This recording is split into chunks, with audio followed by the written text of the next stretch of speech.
Hey y'all, I'm Allison, 30 female. Growing up, I had the privilege of being spoiled. My father, a successful businessman, provided me with a more than comfortable life. However, don't mistake my privilege for snobbery. Sure, I enjoyed the finer things in life, but I also knew the value of humility.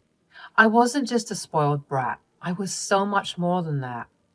Unfortunately, the moment people heard my name, their assumptions would kick in. They would turn away, assuming that I was just another entitled rich kid. It was disheartening to see how quickly people judged me without even getting to know me. As a result, I found myself lacking genuine friendships, often surrounded by jealousy instead of genuine connections. It left me feeling lonely and, at times, desperate for meaningful relationships.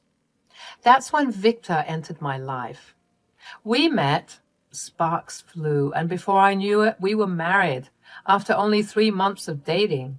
Stupid, I know, but what can I say? It was a whirlwind romance, the kind you see in movies.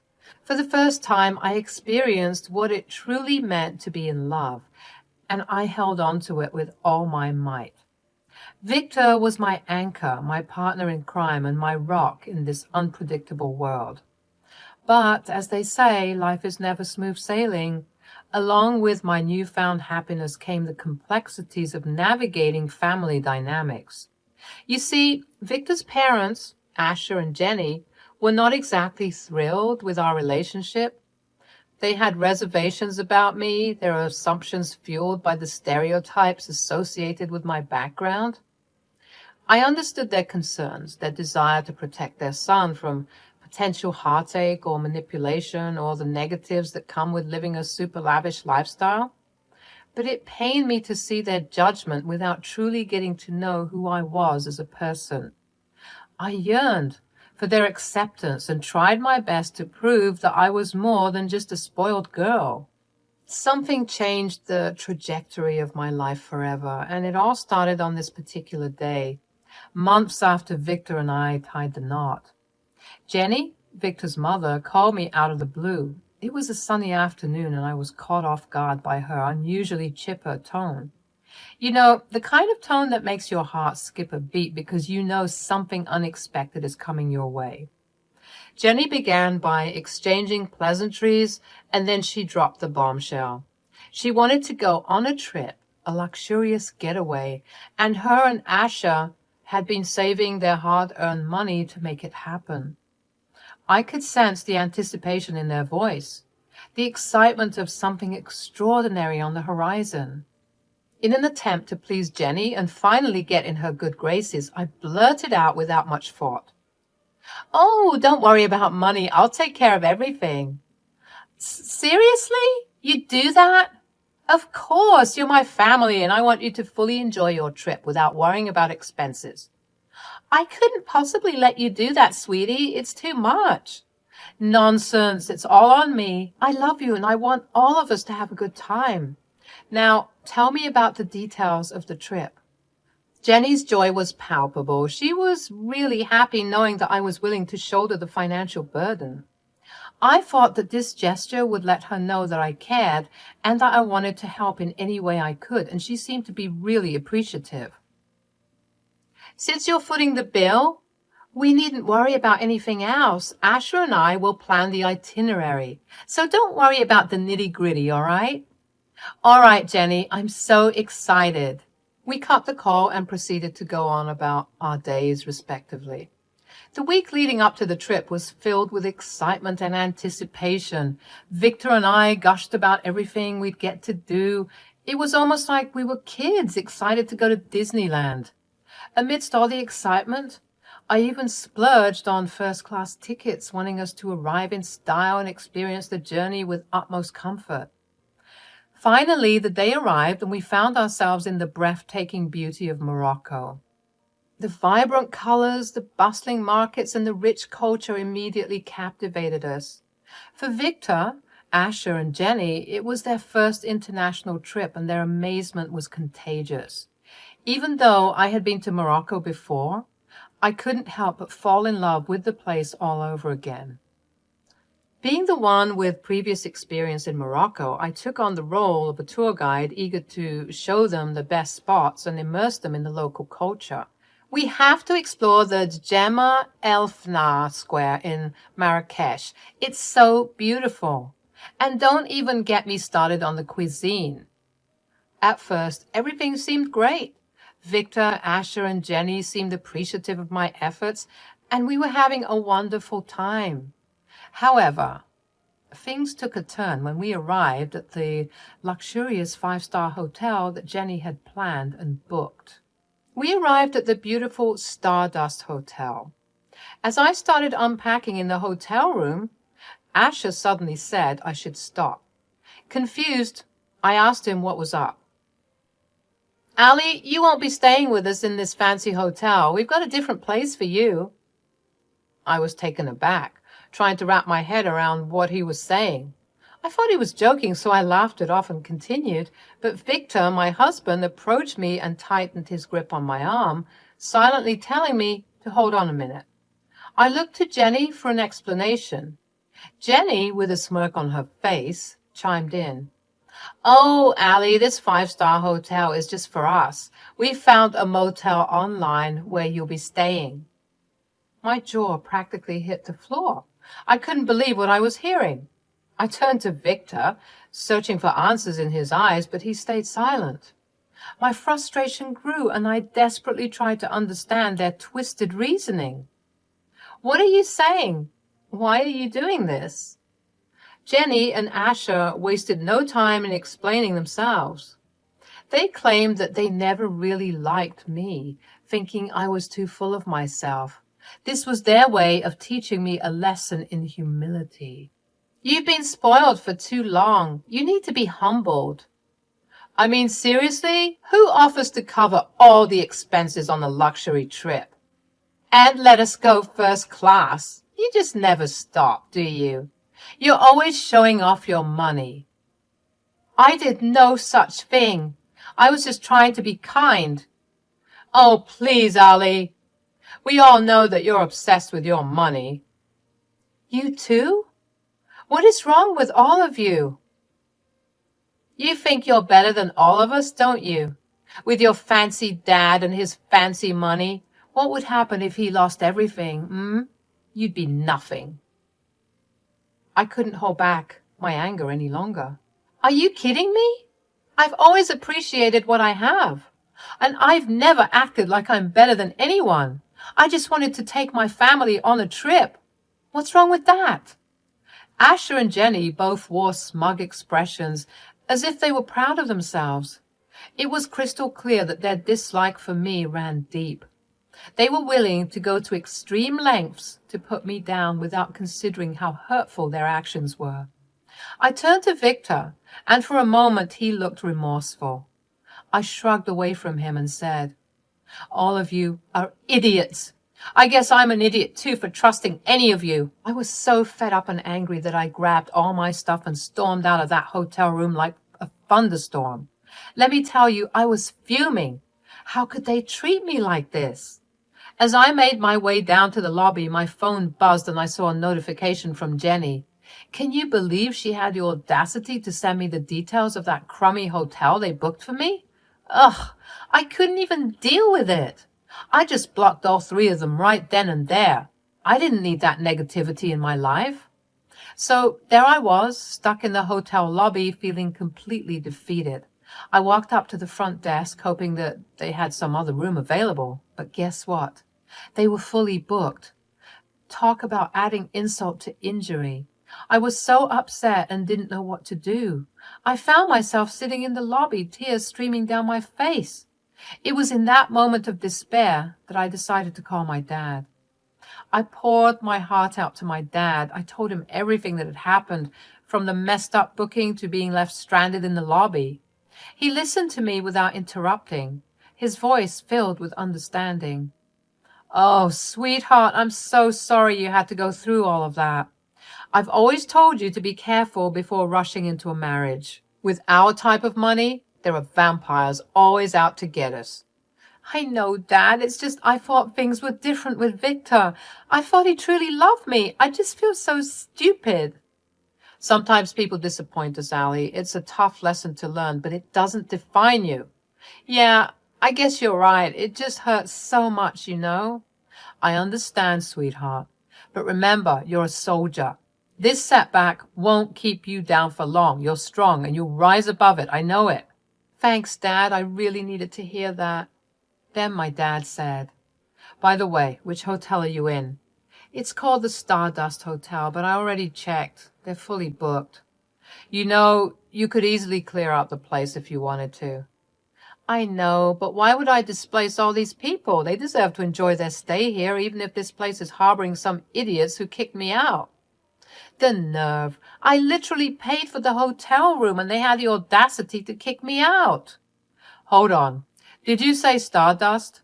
Yeah, I did. Why? Wait one moment, Cupcake. I need to check something. He put me on hold for a couple of minutes, and when he returned, his voice was filled with excitement. Tell those fools to get out of my hotel. What? Your hotel? What do you mean? Turns out I own the place. Wait, what? How is that even possible? It's actually quite a funny story. So I was gambling. I know you said I should stop, but it was one time, I promise. Uh-huh, sure. Anyways, the lads and I were gambling and my friend was sloppy drunk, completely wasted. He ended up betting on his hotel. We strongly advised him not to do it, but he just wouldn't listen. Ali, that friend of mine, is Moroccan, and the hotel in question is Stardust. I was speechless, not knowing how to react. It felt like a twist of fate, a lucky coincidence, like a deus ex machina. I'm presuming you won? Always. I never lose, you know that. I could practically hear him smirking through the phone. I don't know what to say. That's completely insane. I forgot to check up with him about transferring ownership. This game happened about a month ago, but I called him up when I put you on hold. You're insane. No wonder people think we're snobby. Well, that's just how the game works. Now go and kick those buffoons out of my hotel. Thanks, Dad. Don't mention it, sweetheart. You can stay in the luxury you deserve. Enjoy your time in Morocco and take a picture of their faces when you tell them the truth. I couldn't thank my dad enough for his support and this unexpected turn of events. It felt like a ray of hope amidst the darkness. As I hung up the phone, a sense of resilience and determination filled me. I was ready to make the most of my time in Morocco, knowing that I had my dad's love and support and the opportunity to turn this challenging situation into a remarkable experience. I stormed back to the hotel room where Jenny, Victor, and Asher were staying. My anger fueled my determination as I knocked on the door, demanding their attention. Victor opened the door, surprised to see me, but I didn't give him a chance to speak. I'm coming in whether you like it or not. I barged into the room and Jenny immediately started screaming. What do you think you're doing here? Didn't we already kick you out? Look, boy, she thinks that she can just waltz in here like she owns the place. Actually, I kind of do. Get a load of this. Are you so spoiled that you think any luxurious thing belongs to you? What did I tell you guys? I was right all along. If you don't get out of here, I'll just have to call security. Imagine that. The daughter of a billionaire is escorted out of the premises by security. How embarrassing. Actually, Jenny, you won't be needing to call security. Jenny, they're already here. At that moment, the security guards who had accompanied me made their way inside. They began tossing out everyone's belongings, scattering them in the hallway. Asher, confused and alarmed, said, What the heck is going on here? It was the perfect moment to reveal the trump card I had. Well, it turns out my dad happens to own this hotel, so you can all say goodbye to your luxurious stay because I don't appreciate the plan you had to get me. What? That's impossible. When you live the type of lifestyle I do, these sorts of things aren't too outlandish. You're going to pay for this, kid. I already did pay for this. Don't think I get any special passes. I'm a paying customer and I paid for this room. Ali, please. Oh, now you want to crawl back. I'm afraid it's too little too late. Allison, please. We don't know anything about Morocco. When are we going to go? Unfortunately, that's none of my business. Oh, hey, maybe you could stay in that motel that you got for me. I don't think that single bed will fit all three of you, though. Maybe two of you could sleep on the floor. You're a monster. Asher, it's all of you who are the monsters. You treated me like crap, and you thought I'd let you get away with it? You're even dumber than you look. Allie, I'm so sorry. Me too, Victor. I'm so sorry that I trusted you guys. Anyways, enjoy your stay in Morocco, or don't. I don't care. And Victor, I'll need those divorce papers signed ASAP once I send them to you. I can't stand the thought of still being related to any of you in any way after what you did to me today. Jenny sobbed uncontrollably, and Asher tried to resist shouting at the guards, but he was no match for the bulky security team, who swiftly restrained him and escorted them out of the room. As they were being led away, Asher couldn't resist making a snide remark about me being a spoiled brat. My anger boiled over, and without thinking, I spat in his face. You know what, Asher? You can all go to hell. Jenny, Victor, and Asher were embarrassingly thrown out of the hotel, their faces filled with humiliation as they were escorted by security. A couple of hours had gone by, and they were stranded on the side of the road as they desperately Googled hotels that could accommodate them. They tried to reach out to me, probably realizing the gravity of their actions, but since I had blocked their contacts, they resorted to sending me desperate emails, revealing their failed attempts at finding available hotels. I read their emails, but I had no interest in engaging with their apologies or pleas for forgiveness. I called my dad to update him on the situation. Dad, you won't believe what I'm seeing right now. I can spot Jenny, Victor, and Asher from my window. They look so lost and helpless. I think they've been looking for a hotel for some time now. I'm surprised that it's taken them this long. Well, my dear, about that. Oh, God. Dad, what did you do? I've taken matters into my own hands. I made a few calls and called in some favors. Their names are blacklisted, making it nearly impossible for them to even secure a reservation at a decent hotel. Dad, that seems a bit extreme, don't you think? They've already faced the consequences of their actions. Extreme? Maybe. But no one messes with my baby. They thought they could toy with you and make you suffer. They needed to learn a lesson, and I made sure they did.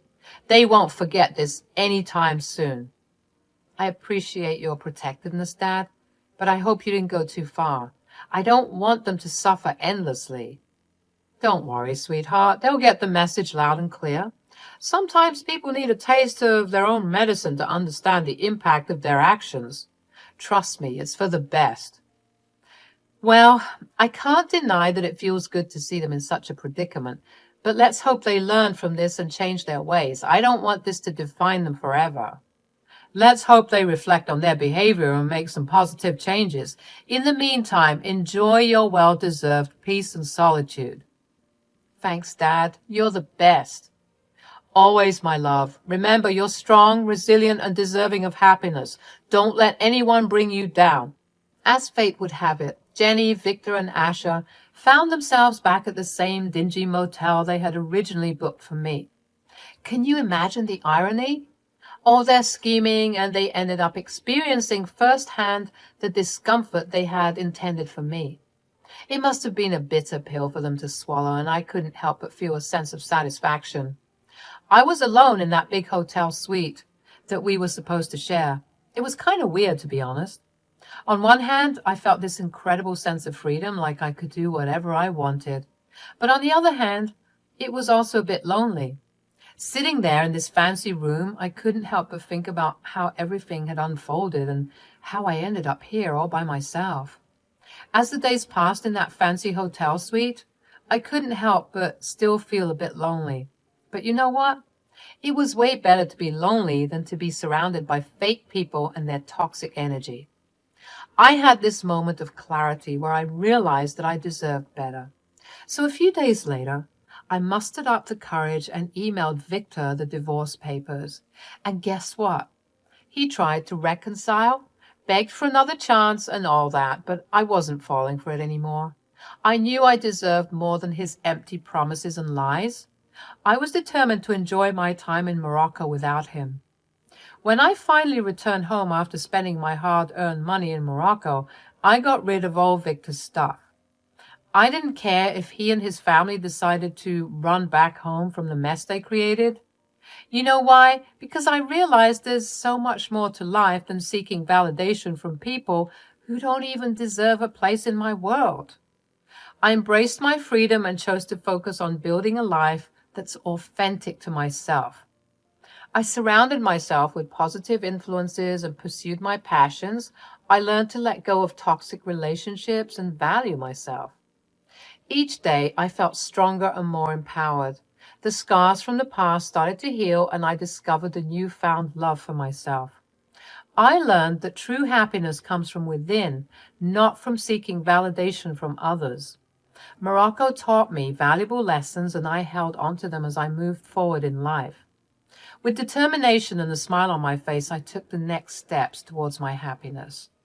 I left behind the toxicity and embraced a future filled with self-love and authenticity.